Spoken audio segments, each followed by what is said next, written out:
അവരുടെ അനുസ്മരണ സദസ്സിലാണ് നമ്മൾ സംബന്ധിക്കുന്നത്. കഴിഞ്ഞ ഒരാഴ്ച മുമ്പാണ് അദ്ദേഹം ഇഹലോകവാസം വെടിഞ്ഞ് അള്ളാഹുവിൻ്റെ റഹ്മത്തിലേക്ക് യാത്രയായത് നമുക്കറിയാം. മരണപ്പെട്ട ആ ദിവസം മുതൽക്ക് തന്നെ വിവിധ മണ്ഡലങ്ങളിൽ മഹാനവറുകളുടെ പേരിലുള്ള ദിക്റുകളും ദുആകളും എന്നതുപോലെ തന്നെ അനുസ്മരണ സമ്മേളനങ്ങളും എല്ലാ ദിവസവും നടന്നു വരുന്നുണ്ട്. വഫാത്തായതിൻ്റെ പിറ്റേന്ന് തന്നെ ജാമിയ നൂരിയയിൽ സാധവകളുടെ അനുസ്മരണം നടക്കുകയുണ്ടായി. 1,00,000 ഇഖ്ലാസ് സൂറത്ത് അവിടെ മഹാനവറുടെ പേരിൽ ഹദിയ ആക്കി അവിടെ ഓതുകയുണ്ടായി. പണ്ഡിത ശാസ്ത്രന്മാരുടെ അനുസ്മരണങ്ങളും ഉപദേശങ്ങളൊക്കെ ആ ചടങ്ങിൽ ഉണ്ടായി. അതുപോലെ ഒരുപാട് പേർ ഇന്നലെ മൂപ്പരെ വീട്ടിൽ തന്നെ ആൽക്കുട്ടികളുടെ വീട്ടിലും ഇന്നലെ 7-ന്റെ ദിക്റും ദുആയൊക്കെ നടത്തിയുണ്ടായി. അപ്പോൾ ആ സ്മരണകൾ അത് മനസ്സിൽ എല്ലാവരുടെയും മനസ്സിൽ അതങ്ങനെ നിറഞ്ഞു നിൽക്കുകയാണ്.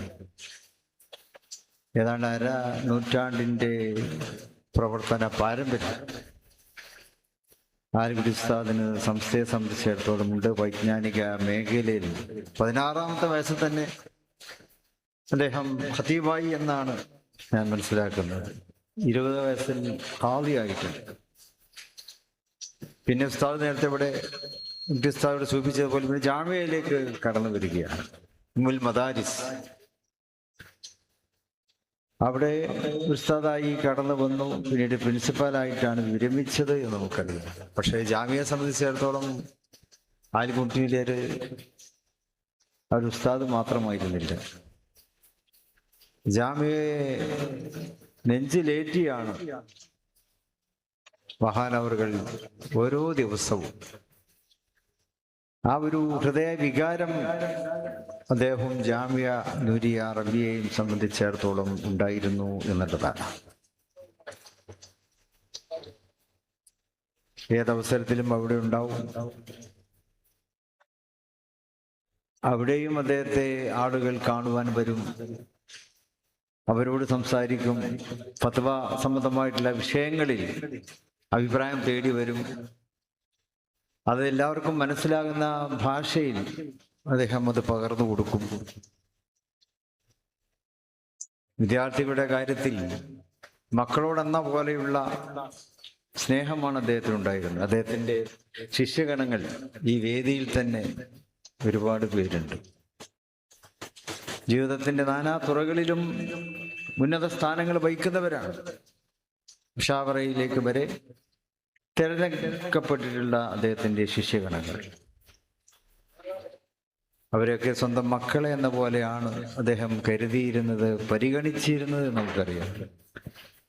അപ്പോൾ ചിലപ്പോൾ സാധാരണ അവിടെ ചേർന്ന കുട്ടിയായിരിക്കും. ആ കുട്ടിയോടും വർഷങ്ങളായി അവിടെ പഠിച്ചുകൊണ്ടിരിക്കുന്ന അവിടുത്തെ മുതാലിമിനോടും ഒരേ രീതിയിൽ തന്നെയാണ്, ഉസ്താദ് എന്നതിനൊക്കെയുള്ള ഒരേ രീതിയിലുള്ള പരിഗണനയാണ് അദ്ദേഹം നൽകിയിരുന്നത് എന്ന് നമുക്കറിയാം. അപ്പൊ അതിന്റെ അർത്ഥം എന്താണ്? ഉസ്താദ് മഹാപണ്ഡിതനാണ്. അറിവിന്റെ ഉന്നത ഗോപുരങ്ങളിലൂടെ സഞ്ചരിച്ചിട്ടുള്ള വ്യക്തിത്വമാണ്. കേരളത്തിലും കേരളത്തിന് പുറത്ത് ഇന്ത്യയിലും ഇന്ത്യക്ക് പുറത്ത് ലോക തലങ്ങളിലും അറിയപ്പെട്ടിട്ടുള്ള വ്യക്തിത്വമാണ്. 2011 ലിബിയയിൽ ഒരു വലിയ സമ്മേളനം നടക്കുകയുണ്ടായി. മുഅമ്മർ ഗദ്ദാഫിയാണ് ലിബിയയുടെ അന്നത്തെ പ്രസിഡന്റ്. മുഅമ്മർ ഗദ്ദാഫി ഒരു ഭരണാധികാരി എന്നുള്ള നിലയ്ക്ക് പേരെടുത്തിട്ടുള്ള ആളാണ്. പക്ഷെ അദ്ദേഹം സൂഫി ചിന്തകളുമായി സഞ്ചരിച്ചിരുന്ന ഒരു വ്യക്തിത്വം കൂടിയായിരുന്നു മുഅമ്മർ ഗദ്ദാഫി. മുഅമ്മർ ഗദ്ദാഫി ലോകതലങ്ങളിലെ ഉന്നത സൂഫി വര്യന്മാരെ ലിബിയയിലേക്ക് വിളിച്ചു ചേർത്തു, വിളിച്ചു കൊണ്ടുവന്നു. അവിടെ ഒരു വലിയ സമ്മേളനം സംഘടിപ്പിച്ചു 2011. അതിൽ ഇന്ത്യയിൽ നിന്ന് ക്ഷണിക്കപ്പെട്ട ഒരു സൂഫിയരനായിരുന്നു പ്രിയങ്കരനായ ആലിക്കുട്ടി മുസ്ലിയാർ അവർ. അതുപോലെയുള്ള സമ്മേളനങ്ങൾ മൊറോക്കയിൽ നടന്നിട്ടുണ്ട്, സെനഗലിൽ നടന്നിട്ടുണ്ട്, അന്താരാഷ്ട്ര വേദികൾ. അവിടെയൊക്കെ തന്നെ ഒരു സൂഫി വര്യൻ എന്നുള്ള നിലക്ക് അതിൻ്റെയൊക്കെ പ്രതിനിധാനം നിർവഹിക്കുവാൻ ഇന്ത്യയിൽ നിന്ന് മഹാനായ ആലിക്കുട്ടി മുസ്ലിയാർ ക്ഷണിക്കപ്പെട്ടു എന്നുള്ളതാണ്. ഞാൻ ഓർക്കാറുണ്ട് പലപ്പോഴും സെയ്ദ് മുഹമ്മദ് അലി ശിഹാബ് തങ്ങൾ അന്താരാഷ്ട്ര വേദികളിലേക്ക് അദ്ദേഹം ക്ഷണിക്കപ്പെടാറുണ്ട്, സൂഫി സമ്മേളനങ്ങളിലേക്കും അദ്ദേഹം ക്ഷണിക്കപ്പെടാറുണ്ട്. അദ്ദേഹം സൂഫി ചിന്തകനുമായിരുന്നു. സൂഫി പഠനം തൻ്റെ കൈറോയിലെ അസറിലെ സമയത്തും കൈറോയിലെ മറ്റ് സമയങ്ങളിലും സൂഫി മേഖലകളിൽ ശാബ്ദങ്ങൾ പഠനം അവിടെ ചില സൂഫിവര്യന്മാരോടൊക്കെ ചേർന്നുകൊണ്ട് പഠനം നടത്തിയിരുന്നു എന്നുള്ളതാണ്. അപ്പൊ അദ്ദേഹത്തിന് ഇങ്ങനെ ക്ഷണം ലഭിക്കാറുണ്ട് സൂഫി വേദികളിൽ നിന്നും, അതുപോലെ തന്നെ മറ്റു പണ്ഡിത വേദികളിൽ നിന്നും, യൂണിവേഴ്സിറ്റികളിൽ നിന്നൊക്കെ അദ്ദേഹത്തിന് ക്ഷണം ലഭിക്കാറുണ്ട്. പക്ഷേ തൻ്റെ ജീവിത തിരക്കുകൾക്കിടയിൽ അദ്ദേഹത്തിന് ഇതിന് പോകാൻ കഴിയാറില്ല. അപ്പൊ അദ്ദേഹം അതിന് കണ്ട ഒരു മറുമരുന്ന് എന്നുള്ളത് ഉടനെ ആലിക്കുട്ടിയലേരെ വിളിക്കലാണ്. ആലിക്കുട്ടി ഫോൺ ചെയ്യും, വീട്ടിൽ വരാൻ പറയും, ഈ ക്ഷണക്കത്ത് കൊടുക്കും. ഈ യോഗത്തിന് കിട്ടിയിട്ടുള്ള ക്ഷണക്കത്തുണ്ടല്ലോ, ആലിക്കുട്ടിയിൽ ഇതിനൊന്ന് പോയിക്കോളി എന്ന് പറയും. എനിക്കതിനും സമയം ഉണ്ടാവില്ല, ആലിക്കുട്ടിയിലേക്ക് പോകണം എന്ന് ആലിക്കുട്ടി ഉസ്താദിനോട് അദ്ദേഹം പറയാറുണ്ടായിരുന്നു, നിർദ്ദേശിക്കാറുണ്ടായിരുന്നു. ആലിക്കുട്ടി ഉസ്താദ് ശിഹാബ് തങ്ങളെ പ്രതിനിധീകരിച്ചുകൊണ്ട് അത്തരം പല അന്താരാഷ്ട്ര വേദികളിലും പങ്കെടുക്കാറുണ്ടായിരുന്നു. ഇന്നത്തെ പോലെ റീൽസും സോഷ്യൽ മീഡിയ ഒന്നും ഇല്ലാത്തതുകൊണ്ട് അതാരും അറിഞ്ഞിട്ടില്ല എന്ന് മാത്രം. പക്ഷെ വാസ്തവം അതായി. അന്താരാഷ്ട്ര വേദികളിൽ അദ്ദേഹം ക്ഷണിക്കപ്പെടും, അവിടേക്ക് പോയി സംസാരിക്കും. പണ്ഡിത ശാസ്ത്രന്മാരുടെ അനുസ്മരണങ്ങളും ഉപദേശങ്ങളൊക്കെ ആ ചടങ്ങിൽ ഉണ്ടായി. ഇതുപോലെ ഒരുപാട് പ്രശ്നം. ഇന്നലെ മൂപ്പരെ വീട്ടിൽ തന്നെ, ആലിക്കുട്ടികളുടെ വീട്ടിലും ഇന്നലെ 7-ന്റെ ദിക്റും ദുആയൊക്കെ നടത്തിയുണ്ടായി. അപ്പോൾ ആ സ്മരണകൾ അത് മനസ്സിൽ എല്ലാവരുടെയും മനസ്സിൽ അതങ്ങനെ നിറഞ്ഞു നിൽക്കുകയാണ്. ഏതാണ്ട് 1/2 നൂറ്റാണ്ടിൻ്റെ പ്രവർത്തന പാരമ്പര്യം ആലിക്കുട്ടി ഉസ്താദിന് സംസ്ഥയെ സംബന്ധിച്ചിടത്തോളം ഉണ്ട്. വൈജ്ഞാനിക മേഖലയിൽ 16-ാമത്തെ വയസ്സിൽ തന്നെ അദ്ദേഹം ഖതീബായി എന്നാണ് ഞാൻ മനസ്സിലാക്കുന്നത്. 20 വയസ്സിൽ ഖാദിയായിട്ടുണ്ട്. പിന്നെ ഉസ്താദ് നേരത്തെ ഇവിടെ ഉസ്താദോട് സൂചിപ്പിച്ചതുപോലെ പിന്നെ ജാമിയയിലേക്ക് കടന്നു വരികയാണ്. ഉമ്മുൽ മദാരിസ് അവിടെ ഉസ്താദായി കടന്നു വന്നു. പിന്നീട് പ്രിൻസിപ്പാലായിട്ടാണ് വിരമിച്ചത് എന്ന് നമുക്കറിയാം. പക്ഷേ ജാമിയയെ സംബന്ധിച്ചിടത്തോളം ആലിക്കുട്ടിയിലെ ഒരു ഉസ്താദ് മാത്രമായിരുന്നില്ല. ജാമിയയെ നെഞ്ചിലേറ്റിയാണ് മഹാനവറുകൾ ഓരോ ദിവസവും. ആ ഒരു ഹൃദയ വികാരം അദ്ദേഹം ജാമിയ നൂരിയ റബിയയും സംബന്ധിച്ചിടത്തോളം ഉണ്ടായിരുന്നു എന്നുള്ളതാണ്. ഏതവസരത്തിലും അവിടെ ഉണ്ടാവും. അവിടെയും അദ്ദേഹത്തെ ആളുകൾ കാണുവാൻ വരും, അവരോട് സംസാരിക്കും. ഫത്വ സംബന്ധമായിട്ടുള്ള വിഷയങ്ങളിൽ അഭിപ്രായം തേടി വരും. അത് എല്ലാവർക്കും മനസ്സിലാകുന്ന ഭാഷയിൽ അദ്ദേഹം അത് പകർന്നു കൊടുക്കും. വിദ്യാർത്ഥികളുടെ കാര്യത്തിൽ മക്കളോടെന്ന പോലെയുള്ള സ്നേഹമാണ് അദ്ദേഹത്തിനുണ്ടായിരുന്നത്. അദ്ദേഹത്തിൻ്റെ ശിഷ്യഗണങ്ങൾ ഈ വേദിയിൽ തന്നെ ഒരുപാട് പേരുണ്ട്. ജീവിതത്തിൻ്റെ നാനാ തുറകളിലും ഉന്നത സ്ഥാനങ്ങൾ വഹിക്കുന്നവരാണ്. മുഷാവറയിലേക്ക് വരെ തിരഞ്ഞെടുക്കപ്പെട്ടിട്ടുള്ള അദ്ദേഹത്തിൻ്റെ ശിഷ്യഗണങ്ങൾ, അവരെയൊക്കെ സ്വന്തം മക്കളെ എന്ന പോലെയാണ് അദ്ദേഹം കരുതിയിരുന്നത്, പരിഗണിച്ചിരുന്നത് നമുക്കറിയാം. അപ്പോൾ ചിലപ്പോൾ സാധാരണ അവിടെ ചേർന്ന കുട്ടിയായിരിക്കും. ആ കുട്ടിയോടും വർഷങ്ങളായി അവിടെ പഠിച്ചുകൊണ്ടിരിക്കുന്ന അവിടുത്തെ മുതാലിമിനോടും ഒരേ രീതിയിൽ തന്നെയാണ്, ഉസ്താദ് എന്നതിനൊക്കെയുള്ള ഒരേ രീതിയിലുള്ള പരിഗണനയാണ് അദ്ദേഹം നൽകിയിരുന്നത് എന്ന് നമുക്കറിയാം. അപ്പൊ അതിന്റെ അർത്ഥം എന്താണ്? ഉസ്താദ് മഹാപണ്ഡിതനാണ്, അറിവിന്റെ ഉന്നത ഗോപുരങ്ങളിലൂടെ സഞ്ചരിച്ചിട്ടുള്ള വ്യക്തിത്വമാണ്. കേരളത്തിന് പുറത്ത്, ഇന്ത്യയിലും ഇന്ത്യക്ക് പുറത്ത് ലോക തലങ്ങളിലും അറിയപ്പെട്ടിട്ടുള്ള വ്യക്തിത്വമാണ്. 2011 ലിബിയയില് ഒരു വലിയ സമ്മേളനം നടക്കുകയുണ്ടായി. മുഹമ്മർ ഗദ്ദാഫിയാണ് ലിബിയയുടെ അന്നത്തെ പ്രസിഡന്റ്. മുഹമ്മർ ഗദ്ദാഫി ഒരു ഭരണാധികാരി എന്നുള്ള നിലയ്ക്ക് പേരെടുത്തിട്ടുള്ള ആളാണ്. പക്ഷെ അദ്ദേഹം സൂഫി ചിന്തകളുമായി സഞ്ചരിച്ചിരുന്ന ഒരു വ്യക്തിത്വം കൂടിയായിരുന്നു മുഹമ്മർ ഗദ്ദാഫി. മുഹമ്മർ ഗദ്ദാഫി ലോകതലങ്ങളിലെ ഉന്നത സൂഫി വര്യന്മാരെ ലിബിയയിലേക്ക് വിളിച്ചു ചേർത്തു, വിളിച്ചു കൊണ്ടുവന്നു. അവിടെ ഒരു വലിയ സമ്മേളനം സംഘടിപ്പിച്ചു 2011. അതിൽ ഇന്ത്യയിൽ നിന്ന് ക്ഷണിക്കപ്പെട്ട ഒരു സൂഫി വര്യനായിരുന്നു പ്രിയങ്കരനായ ആലിക്കുട്ടി മുസ്ലിയാർ അവർ. അതുപോലെയുള്ള സമ്മേളനങ്ങൾ മൊറോക്കയിൽ നടന്നിട്ടുണ്ട്, സെനഗലിൽ നടന്നിട്ടുണ്ട്, അന്താരാഷ്ട്ര വേദികൾ. അവിടെയൊക്കെ തന്നെ ഒരു സൂഫി വര്യൻ എന്നുള്ള നിലക്ക് അതിൻ്റെയൊക്കെ പ്രതിനിധാനം നിർവഹിക്കുവാൻ ഇന്ത്യയിൽ നിന്ന് മഹാനായ ആലിക്കുട്ടി മുസ്ലിയാർ ക്ഷണിക്കപ്പെട്ടു എന്നുള്ളതാണ്.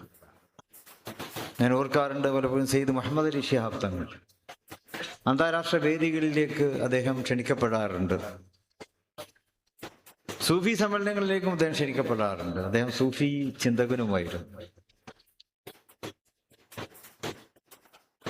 സൂഫി പഠനം തൻ്റെ കൈറോയിലെ അസറിലെ സമയത്തും കൈറോയിലെ മറ്റ് സമയങ്ങളിലും സൂഫി മേഖലകളിൽ ശിഹാബ് തങ്ങൾ പഠനം അവിടെ ചില സൂഫി വര്യന്മാരോടൊക്കെ ചേർന്നുകൊണ്ട് പഠനം നടത്തിയിരുന്നു എന്നുള്ളതാണ്.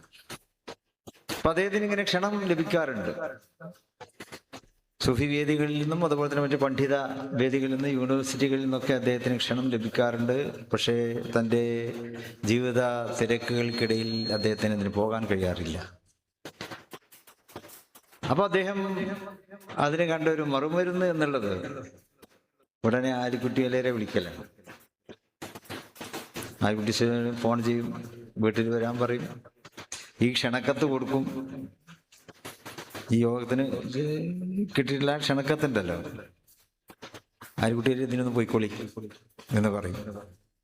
എനിക്കതിനും സമയം ഉണ്ടാവില്ല, ആലിക്കുട്ടിയിലേക്ക് പോകണം എന്ന് ആലിക്കുട്ടി ഉസ്താദിനോട് അദ്ദേഹം പറയാറുണ്ടായിരുന്നു, നിർദ്ദേശിക്കാറുണ്ടായിരുന്നു. ആലിക്കുട്ടി ഉസ്താദ് ശിഹാബ് തങ്ങളെ പ്രതിനിധീകരിച്ചുകൊണ്ട് അത്തരം പല അന്താരാഷ്ട്ര വേദികളിലും പങ്കെടുക്കാറുണ്ടായിരുന്നു. ഇന്നത്തെ പോലെ റീൽസും സോഷ്യൽ മീഡിയ ഒന്നും ഇല്ലാത്തതുകൊണ്ട് അതാരും അറിഞ്ഞിട്ടില്ല എന്ന് മാത്രം. പക്ഷെ വാസ്തവം അതായിരുന്നു. അന്താരാഷ്ട്ര വേദികളിൽ അദ്ദേഹം ക്ഷണിക്കപ്പെടും, അവിടേക്ക് പോയി സംസാരിക്കും. പണ്ഡിത ശാസ്ത്രന്മാരുടെ അനുസ്മരണങ്ങളും ഉപദേശങ്ങളും ഒക്കെ ആ ചടങ്ങിൽ ഉണ്ടായി. അതുപോലെ ഒരുപാട് ബസ് ഇന്നലെ മൂപ്പരെ വീട്ടിൽ തന്നെ, ആലിക്കുട്ടികളുടെ വീട്ടിലും ഇന്നലെ 7-ന്റെ ദിക്റും ദുആയും ഒക്കെ നടക്കുകയുണ്ടായി. അപ്പോൾ ആ സ്മരണകൾ അത് മനസ്സിൽ എല്ലാവരുടെയും മനസ്സിൽ അതങ്ങനെ നിറഞ്ഞിരിക്കുകയാണ്. ഏതാണ്ട് 1/2 നൂറ്റാണ്ടിന്റെ പ്രവർത്തന പാരമ്പര്യം ആലിക്കുട്ടി ഉസ്താദിന് സംസ്ഥയെ സംബന്ധിച്ചിടത്തോളം ഉണ്ട്. വൈജ്ഞാനിക മേഖലയിൽ 16-ാമത്തെ വയസ്സിൽ തന്നെ അദ്ദേഹം ഖതീബായി എന്നാണ് ഞാൻ മനസ്സിലാക്കുന്നത്. 20 വയസ്സിൽ ഖാദിയായിട്ടുണ്ട്. പിന്നെ ഉസ്താദ് നേരത്തെ ഇവിടെ ഉസ്താദോട് സൂചിപ്പിച്ചതുപോലെ പിന്നെ ജാമിയയിലേക്ക് കടന്നു വരികയാണ്. ഉമ്മുൽ മദാരിസ് അവിടെ ഉസ്താദായി കടന്നു വന്നു. പിന്നീട് പ്രിൻസിപ്പാലായിട്ടാണ് വിരമിച്ചത് എന്ന് നമുക്കറിയാം. പക്ഷേ ജാമിയയെ സംബന്ധിച്ചിടത്തോളം ആലിക്കുട്ടിയിലെ ഒരു ഉസ്താദ് മാത്രമായിരുന്നില്ല. ജാമിയയെ നെഞ്ചിലേറ്റിയാണ് മഹാനവറുകൾ ഓരോ ദിവസവും ആ ഒരു ഹൃദയ വികാരം അദ്ദേഹവും ജാമിയ നൂരിയ റബിയയും സംബന്ധിച്ചിടത്തോളം ഉണ്ടായിരുന്നു എന്നുള്ളതാണ്. ഏതവസരത്തിലും അവിടെ ഉണ്ടാവും. അവിടെയും അദ്ദേഹത്തെ ആളുകൾ കാണുവാൻ വരും, അവരോട് സംസാരിക്കും, ഫത്വ സംബന്ധമായിട്ടുള്ള വിഷയങ്ങളിൽ അഭിപ്രായം തേടി വരും. അത് എല്ലാവർക്കും മനസ്സിലാകുന്ന ഭാഷയിൽ അദ്ദേഹം അത് പകർന്നു കൊടുക്കും. വിദ്യാർത്ഥികളുടെ കാര്യത്തിൽ മക്കളോടെന്ന പോലെയുള്ള സ്നേഹമാണ് അദ്ദേഹത്തിനുണ്ടായിരുന്നത്. അദ്ദേഹത്തിൻ്റെ ശിഷ്യഗണങ്ങൾ ഈ വേദിയിൽ തന്നെ ഒരുപാട് പേരുണ്ട്. ജീവിതത്തിൻ്റെ നാനാ തുറകളിലും ഉന്നത സ്ഥാനങ്ങൾ വഹിക്കുന്നവരാണ്. മുഷാവറയിലേക്ക് വരെ തിരഞ്ഞെടുക്കപ്പെട്ടിട്ടുള്ള അദ്ദേഹത്തിൻ്റെ ശിഷ്യഗണങ്ങൾ, അവരെയൊക്കെ സ്വന്തം മക്കളെ എന്ന പോലെയാണ് അദ്ദേഹം കരുതിയിരുന്നത്, പരിഗണിച്ചിരുന്നത് നമുക്കറിയാം. അപ്പോൾ ചിലപ്പോൾ സാധാരണ അവിടെ ചേർന്ന കുട്ടിയായിരിക്കും, ആ കുട്ടിയോടും വർഷങ്ങളായി അവിടെ പഠിച്ചുകൊണ്ടിരിക്കുന്ന അവിടുത്തെ മുതാലിമിനോടും ഒരേ രീതിയിൽ തന്നെയാണ്, ഉസ്താദ് എന്നതിനൊക്കെയുള്ള ഒരേ രീതിയിലുള്ള പരിഗണനയാണ് അദ്ദേഹം നൽകിയിരുന്നത് എന്ന് നമുക്കറിയാം. അപ്പൊ അതിന്റെ അർത്ഥം എന്താണ്? ഉസ്താദ് മഹാപണ്ഡിതനാണ്, അറിവിന്റെ ഉന്നത ഗോപുരങ്ങളിലൂടെ സഞ്ചരിച്ചിട്ടുള്ള വ്യക്തിത്വമാണ്. കേരളത്തിന് പുറത്ത്, ഇന്ത്യയിലും ഇന്ത്യക്ക് പുറത്ത് ലോക തലങ്ങളിലും അറിയപ്പെട്ടിട്ടുള്ള വ്യക്തിത്വമാണ്. 2011 ലിബിയയില് ഒരു വലിയ സമ്മേളനം നടക്കുകയുണ്ടായി. മുഹമ്മർ ഗദ്ദാഫിയാണ് ലിബിയയുടെ അന്നത്തെ പ്രസിഡന്റ്. മുഹമ്മർ ഗദ്ദാഫി ഒരു ഭരണാധികാരി എന്നുള്ള നിലയ്ക്ക് പേരെടുത്തിട്ടുള്ള ആളാണ്. പക്ഷെ അദ്ദേഹം സൂഫി ചിന്തകളുമായി സഞ്ചരിച്ചിരുന്ന ഒരു വ്യക്തിത്വം കൂടിയായിരുന്നു മുഹമ്മർ ഗദ്ദാഫി. മുഹമ്മർ ഗദ്ദാഫി ലോകതലങ്ങളിലെ ഉന്നത സൂഫി വര്യന്മാരെ ലിബിയയിലേക്ക് വിളിച്ചു ചേർത്തു, വിളിച്ചു കൊണ്ടുവന്നു. അവിടെ ഒരു വലിയ സമ്മേളനം സംഘടിപ്പിച്ചു 2011. അതിൽ ഇന്ത്യയിൽ നിന്ന് ക്ഷണിക്കപ്പെട്ട ഒരു സൂഫി വര്യനായിരുന്നു പ്രിയങ്കരനായ ആലിക്കുട്ടി മുസ്ലിയാർ അവർ. അതുപോലെയുള്ള സമ്മേളനങ്ങൾ മൊറോക്കയിൽ നടന്നിട്ടുണ്ട്, സെനഗലിൽ നടന്നിട്ടുണ്ട്, അന്താരാഷ്ട്ര വേദികൾ. അവിടെയൊക്കെ തന്നെ ഒരു സൂഫി വര്യൻ എന്നുള്ള നിലക്ക് അതിൻ്റെയൊക്കെ പ്രതിനിധാനം നിർവഹിക്കുവാൻ ഇന്ത്യയിൽ നിന്ന് മഹാനായ ആലിക്കുട്ടി മുസ്ലിയാർ ക്ഷണിക്കപ്പെട്ടു എന്നുള്ളതാണ്. ഞാൻ ഓർക്കാറുണ്ട് പലപ്പോഴും സെയ്ദ് മുഹമ്മദ് അലി ശിഹാബ് തങ്ങൾ അന്താരാഷ്ട്ര വേദികളിലേക്ക് അദ്ദേഹം ക്ഷണിക്കപ്പെടാറുണ്ട്, സൂഫി സമ്മേളനങ്ങളിലേക്കും അദ്ദേഹം ക്ഷണിക്കപ്പെടാറുണ്ട്. അദ്ദേഹം സൂഫി ചിന്തകനുമായിരുന്നു. സൂഫി പഠനം തൻ്റെ കൈറോയിലെ അസറിലെ സമയത്തും കൈറോയിലെ മറ്റ് സമയങ്ങളിലും സൂഫി മേഖലകളിൽ ശിഹാബ് തങ്ങൾ പഠനം അവിടെ ചില സൂഫി വര്യന്മാരോടൊക്കെ ചേർന്നുകൊണ്ട് പഠനം നടത്തിയിരുന്നു എന്നുള്ളതാണ്. അപ്പൊ അദ്ദേഹത്തിന് ഇങ്ങനെ ക്ഷണം ലഭിക്കാറുണ്ട് സൂഫി വേദികളിൽ നിന്നും, അതുപോലെ തന്നെ മറ്റു പണ്ഡിത വേദികളിൽ നിന്നും, യൂണിവേഴ്സിറ്റികളിൽ നിന്നൊക്കെ അദ്ദേഹത്തിന് ക്ഷണം ലഭിക്കാറുണ്ട്. പക്ഷേ തൻ്റെ ജീവിത തിരക്കുകൾക്കിടയിൽ അദ്ദേഹത്തിന് ഇതിന് പോകാൻ കഴിയാറില്ല. അപ്പൊ അദ്ദേഹം അതിന് കണ്ട ഒരു മറുമരുന്ന് എന്നുള്ളത് ഉടനെ ആലിക്കുട്ടി അലേരെ വിളിക്കലാണ്. ആലിക്കുട്ടി ഫോൺ ചെയ്യും, വീട്ടിൽ വരാൻ പറയും, ഈ ക്ഷണക്കത്ത് കൊടുക്കും. ഈ യോഗത്തിന് കിട്ടിയിട്ടുള്ള ക്ഷണക്കത്തുണ്ടല്ലോ, ആലിക്കുട്ടിയിൽ ഇതിനൊന്ന് പോയിക്കൊള്ളി എന്ന് പറയും. എനിക്കതിനും സമയം ഉണ്ടാവില്ല, ആലിക്കുട്ടിയിലേക്ക് പോകണം എന്ന് ആലിക്കുട്ടി ഉസ്താദിനോട് അദ്ദേഹം പറയാറുണ്ടായിരുന്നു, നിർദ്ദേശിക്കാറുണ്ടായിരുന്നു. ആലിക്കുട്ടി ഉസ്താദ് ശിഹാബ് തങ്ങളെ പ്രതിനിധീകരിച്ചുകൊണ്ട് അത്തരം പല അന്താരാഷ്ട്ര വേദികളിലും പങ്കെടുക്കാറുണ്ടായിരുന്നു. ഇന്നത്തെ പോലെ റീൽസും സോഷ്യൽ മീഡിയ ഒന്നും ഇല്ലാത്തതുകൊണ്ട് അതാരും അറിഞ്ഞിട്ടില്ല എന്ന് മാത്രം. പക്ഷെ വാസ്തവം അതായിരുന്നു. അന്താരാഷ്ട്ര വേദികളിൽ അദ്ദേഹം ക്ഷണിക്കപ്പെടും, അവിടേക്ക് പോയി സംസാരിക്കും. ഇന്ത്യയുടെ തന്നെ ഒരു പണ്ഡിത പ്രതിഭയായിട്ടും ഇന്ത്യയിലെ തന്നെ ഒരു പാണ്ഡിത്യത്തിൻ്റെ പ്രതിനിധാനമായിട്ടുമാണ്. ഇപ്പോൾ ഇന്ത്യയിലെ ഹ്യൂമൻ റിസോഴ്സ് ഡെവലപ്മെന്റ് ഡിപ്പാർട്ട്മെന്റ് ഉണ്ട്, മനുഷ്യ വികസന മന്ത്രാലയം. അതിൻ്റെ കീഴിൽ ഹൈദരാബാദിലുണ്ട് EFLU university, international foreign languages university. ഇംഗ്ലീഷും അറബിയും ഉറുദുവും ഫ്രഞ്ചും ജർമ്മനും അങ്ങനെ ഫോറിൻ ലാംഗ്വേജസ് അതിൻ്റെ ഒരു യൂണിവേഴ്സിറ്റി ഹൈദരാബാദിലുണ്ട്. അതിലെ അക്കാഡമിക് ഉപദേശകനായി മഹാനായ ആലിക്കുട്ടി ഉസ്താദ് അവിടെ സേവനം അനുഷ്ഠിച്ചിട്ടുണ്ട് എന്നുള്ള അദ്ദേഹത്തിൻ്റെ ഉപദേശങ്ങൾ ഇഫ്ലു യൂണിവേഴ്സിറ്റി തേടാറുണ്ട്, തേടിയിട്ടുണ്ട്. അപ്പൊ അദ്ദേഹം ഒരു മതപണ്ഡിതൻ എന്നുള്ള നിലക്ക് മാത്രമല്ല, ഒരു അക്കാഡമിഷ്യൻ എന്നുള്ള നിലക്ക് തന്നെ ഇന്ത്യൻ ഭരണകൂടവും അംഗീകരിച്ചിട്ടുള്ള ഒരു വ്യക്തിത്വമായിരുന്നു മഹാനായ ആലിക്കുട്ടി ഉസ്താദ്. അപ്പൊ ഈ ഉന്നത പദവികളൊക്കെ ഉണ്ടായാലും അദ്ദേഹത്തിന്റെ പെരുമാറ്റത്തിൽ നമുക്ക് കാണുവാൻ കഴിയുന്നത് അലിവായിരുന്നു. അറിവും അലിവും നിറഞ്ഞ ഒരു പണ്ഡിതനായിരുന്നു അദ്ദേഹം. അറിവ് മാത്രം ഉണ്ടായിട്ട് കാര്യമില്ലല്ലോ. ഇപ്പൊ ലോകത്ത് ഒരുപാട് സയന്റിസ്റ്റുകളുണ്ട്, ശാസ്ത്രകാരന്മാരുണ്ട്, നല്ല അറിവുണ്ടാവും. എത്രയോ കാലം പഠിച്ചും പരീക്ഷണങ്ങൾ നടത്തിയും ഒക്കെയുള്ള സയന്റിസ്റ്റുകളുണ്ട്, എക്കോണമിസ്റ്റുകളുണ്ട്, ടെക്നോക്രാറ്റ്സ് ഉണ്ട്. ഒരുപാട് കാലങ്ങളൊക്കെ പഠിച്ച് നല്ല വലിയ ഭരണാധികാരികളുണ്ടാവും, വലിയ അറിവൊക്കെയുള്ള ഭരണാധികാരികളുണ്ട്, ഉദ്യോഗസ്ഥന്മാരുണ്ട്, സെക്രട്ടറിമാരുണ്ട്. പക്ഷെ പലപ്പോഴും ലോകത്ത് കുഴപ്പങ്ങളുടെ പിന്നിലും ഇവരൊക്കെ തന്നെ ആയിരിക്കും. ഒരുപാട് കാലത്ത് അറിവുണ്ടായിട്ടും മനസ്സിൽ അലിവ് എന്നുള്ള ആ ഒരു വലിയ വികാരം കാത്തു സൂക്ഷിക്കപ്പെടാത്തത് കൊണ്ടാണ് അത്തരക്കാരാൽ കുഴപ്പമുണ്ടാകുന്നത്, യുദ്ധങ്ങൾ ഉണ്ടാകുന്നത്, രാജ്യങ്ങളിൽ പ്രശ്നങ്ങൾ ഉണ്ടാകുന്നത്, രാഷ്ട്രീയമായിട്ടുള്ള പ്രശ്നങ്ങൾ ഉണ്ടാകുന്നത്, മോശമായ സാമ്പത്തിക ചിന്തകൾ ഉണ്ടാകുന്നത്.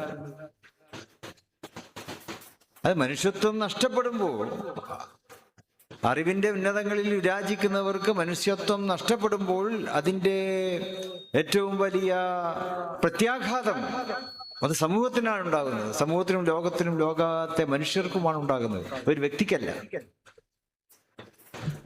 ഉന്നതന്മാർക്ക് മനുഷ്യത്വം നഷ്ടപ്പെടുമ്പോൾ അത് സമൂഹം മുഴുവനും അതിന്റെ വേദന അനുഭവിക്കേണ്ടി വരുന്നു എന്നുള്ളതാണ്. അപ്പൊ എല്ലാ പാണ്ഡിത്യ മേഖലയിലും ചിലപ്പോൾ അങ്ങനെ ഉണ്ടാവും. അരിവ് നഷ്ടപ്പെടുന്നവരുണ്ടാവും. ആ അരിവ് നഷ്ടപ്പെടുന്നവർക്ക് ഉണ്ടാവുമ്പോൾ സമൂഹം മുഴുവനും വേദനിക്കേണ്ടി വരും. മഹാനായ ആലിക്കുട്ടി ഉസ്താദ് അവർകൾ അവിടെ ഒരു മാതൃകയാണ്. ഉന്നത പാണ്ഡിത്യം ഉണ്ടായിട്ടും അറിവിന്റെ മേഖലകളിൽ വിരാജിച്ചിട്ടും അദ്ദേഹത്തിന്റെ അറിവ് ഗവൺമെന്റ് തന്നെ അംഗീകരിച്ചിട്ടുണ്ടല്ലോ. അദ്ദേഹം ഹജ്ജ് കമ്മിറ്റിയുടെ വൈസ് ചെയർമാൻ, ദേശീയ തലത്തിൽ തന്നെ വൈസ് ചെയർമാനായിരുന്നു. ഗവൺമെന്റ് കമ്മിറ്റികളിൽ അദ്ദേഹം അംഗങ്ങളായിട്ടുണ്ട്.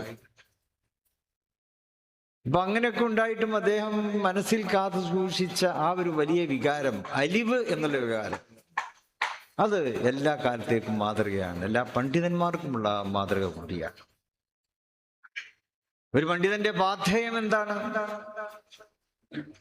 ഒരു പണ്ഡിതൻ എപ്പോഴും തന്നോടൊപ്പം ചേർത്ത് നിർത്തേണ്ടത് തഖ്വയാണ്.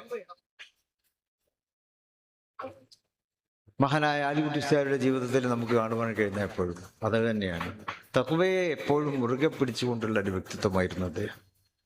വാക്കുകളിലും പ്രവൃത്തികളിലും പെരുമാറ്റങ്ങളിലും. കാരണം നമുക്കൊക്കെ പലപ്പോഴും കാണാൻ പറ്റാറുണ്ട്, അദ്ദേഹം നിരന്തരമായി യാത്ര ചെയ്യുന്ന വ്യക്തിയാണല്ലോ. വിമാനത്തിലുണ്ടാവും, ട്രെയിനിലുണ്ടാവും, ബസ്സിലുണ്ടാവും, കാറിലുണ്ടാവും. അങ്ങനെ നിരന്തരമായി ഇപ്പൊ ജാമ്യയ്ക്ക് വേണ്ടി തന്നെ അദ്ദേഹം നിരന്തരമായി യാത്ര ചെയ്യാറുണ്ട്. ഗൾഫ് രാജ്യങ്ങളിൽ സ്ഥിരം സന്ദർശനം ഉണ്ടാണ്. ജാമ്യയ്ക്ക് വേണ്ടിയിട്ടാണ് അദ്ദേഹം നടത്താറുള്ളത്. അതിനൊന്നും മടിയും ഉണ്ടാകാറില്ല.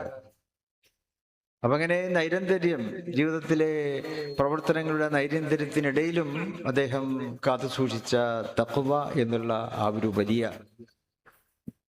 പദവി, ആ ഒരു വലിയ ചിന്ത, തികവിൽ അധിഷ്ഠിതമായിട്ടുള്ള ആ ജീവിതം, അതും എല്ലാ കാലത്തേക്കും എല്ലാവർക്കും ഒരു മാതൃകയാണ് എന്ന കാര്യത്തിലും ഒരു തർക്കവുമില്ല. ആ മഹാനവകൾ കാണിച്ച ആ മാതൃക അത് പിൻപറ്റി ജീവിക്കുക എന്നുള്ളത് തന്നെയാണ് അദ്ദേഹത്തിൻ്റെ ശിഷ്യങ്ങളും ശിഷ്യഗണങ്ങൾ, ശിഷ്യന്മാരുടെ ശിഷ്യന്മാർ. ഉസ്താദുൽ അസാദീദായിരുന്നല്ല അദ്ദേഹം. ജാമ്യയിലും തന്നെ അദ്ദേഹത്തിൻ്റെ ശിഷ്യത്തിന് കീഴിൽ ജാമ്യയിലെ ഫൈദി ബിരുദം നേടിയ 10,000-കണക്കായിട്ടുള്ള ആളുകൾ, അവരും അവരുടെ ശിഷ്യങ്ങളും എല്ലാമായിട്ട് ലോകത്തിന്റെ നാനാ മേഖലകളിലും അവർ സേവന നിരതരാണ്. ആ നിലക്കുള്ള എന്നും അടയാളപ്പെടുത്തപ്പെടുന്ന, ഒരിക്കലും നമ്മൾക്ക് മായ്ച്ചു കളയാനാവാത്ത സാന്നിധ്യം അതാണ് ആലിക്കുട്ടി മുസ്ലിയാർക്കുള്ളത്. അത് കേരളത്തിൽ മാത്രമല്ല, കേരളത്തിന് പുറത്തും അത് നിലനിൽക്കുന്നു, ഇന്ത്യക്ക് പുറത്തും അത് നിലനിൽക്കുന്നു, അറബ് ലോകത്ത് പ്രത്യേകിച്ചും അദ്ദേഹം ആദരിക്കപ്പെടുന്നു എന്നുള്ളതാണ്. കെനിയയിൽ യൂണിവേഴ്സിറ്റിയുമായി അദ്ദേഹത്തിന് ബന്ധമുണ്ട്. ഒരുപാട് സർവകലാശാലകളുമായിട്ട് അദ്ദേഹത്തിന് ബന്ധമുണ്ട്. ജാമ്യയുടെ പ്രിൻസിപ്പൽ പദവി അത് അലങ്കരിക്കുമ്പോഴും അല്ലാത്ത അവസരങ്ങളിലും അക്കാഡമിക് മേഖലയിൽ തന്നെ കേരളത്തിലെ യൂണിവേഴ്സിറ്റികൾ, കാലിക്കറ്റ് യൂണിവേഴ്സിറ്റി, ഇന്ത്യയിലെ തന്നെ മറ്റ് ജാമ്യ മില്ലിയ, ജാമ്യ ഇസ്ലാമിയ, ഹംദത്ത് യൂണിവേഴ്സിറ്റി, അലിഗഡ് യൂണിവേഴ്സിറ്റി, ഹൈദരാബാദിലെ നിസാമിയ സർവകലാശാല, ഇഫ്ലു സർവകലാശാല,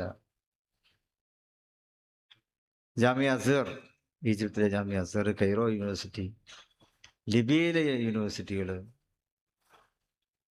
കെനിയയിലെ യൂണിവേഴ്സിറ്റി, ഇങ്ങനെ ഒരുപാട്, ഇപ്പം മലേഷ്യൻ യൂണിവേഴ്സിറ്റികൾ, അറബ് രാജ്യങ്ങളിലെ മറ്റ് എഡ്യൂക്കേഷൻ മേഖലകൾ, ഇവയുമായിട്ടൊക്കെ അദ്ദേഹത്തിന് ബന്ധമുണ്ടായി. അപ്പം ആ നിലയ്ക്ക് അന്താരാഷ്ട്ര തലത്തിൽ തന്നെ അറിയപ്പെടുന്ന ഉന്നത വ്യക്തിത്വം, അദ്ദേഹത്തിൻ്റെ ആ വിയോഗം അതുകൊണ്ട് തന്നെ വൈജ്ഞാനിക മേഖലക്ക് നികത്താനാവാത്ത നഷ്ടമാണ്. ഇത് കേവലം ഒരു ഭംഗിവാക്ക് മാത്രമല്ല, അനുഭവത്തിൻ്റെ വെളിച്ചത്തിൽ നമുക്കൊക്കെ തന്നെ തോന്നുന്ന ഒരു കാര്യമാണ്, നികത്താനാവാത്തൊരു നഷ്ടമാണ്. ഏതായാലും അള്ളാഹു അദ്ദേഹത്തിൻ്റെ ദർജകളെ ഉയർത്തി കൊടുക്കുമാറാകട്ടെ. അവിടെ നിന്ന് കാണിച്ചു തന്ന ആ മാതൃകയിൽ അതിൻ്റെ ശേഷം വരുന്നവർക്ക് നമുക്കൊക്കെ തന്നെ അദ്ദേഹത്തിൻ്റെ കാണിച്ച തന്ന മാതൃകയിൽ ജീവിച്ച് പ്രവർത്തിക്കുവാനുള്ള തൗഫീഖ് അല്ലാഹു നൽകുമാറാകട്ടെ എന്ന പ്രാർത്ഥനയോടെ ഞാൻ എൻ്റെ വാക്കുകൾ ഉപസംഹരിക്കുന്നു. വാഖിറു ദഅ്വാനാ അൽഹംദുലില്ലാഹി റബ്ബിൽ ആലമീൻ. അസ്സലാമു അലൈക്കും വറഹ്മത്തുള്ളാഹി വബറകാതുഹു.